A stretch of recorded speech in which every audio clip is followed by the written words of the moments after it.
দেখুন বন্ধুরা, আম গাছে এত মুকুল এসছে, আম পাতাই দেখা যাচ্ছে না। এটা হচ্ছে 12 মাসে আম গাছ।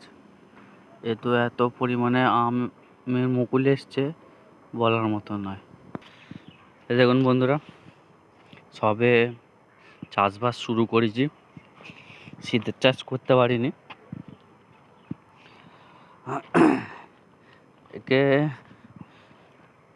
প্রথমে বলি, এই পাটিটা আমি দিয়েছি কলমি।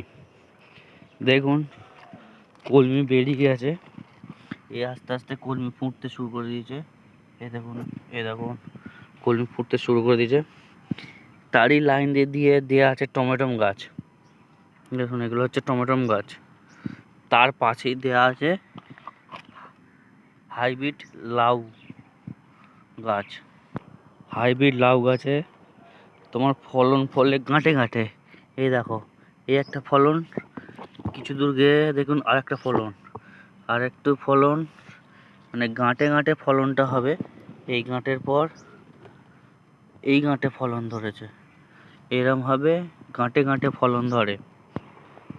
এই হচ্ছে তোমার উচ্ছে বাড়ি। দেখুন উচ্ছে গাছ হয়ে গেছে, গরমে উচ্ছে লাইন দিয়ে এই একটা ফুবি দেওয়া আছে। তার ফাঁকে ফাঁকে দেওয়া আছে লাউ গাছ। দেখুন,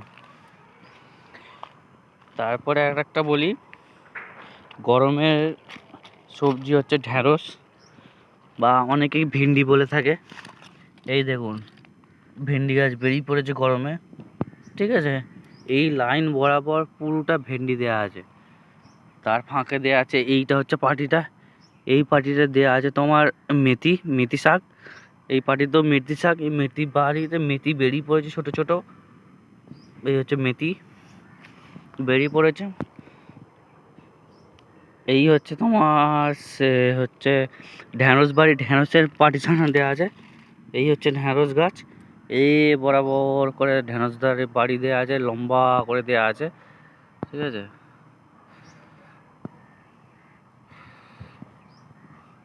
আর তার মধ্যে দিয়ে এই হচ্ছে পালমের, এইটা হচ্ছে ঢ্যাঁড়স বাড়ি, এইটা হচ্ছে পালম বাড়ি, তারপর হচ্ছে ঢ্যাঁড়স।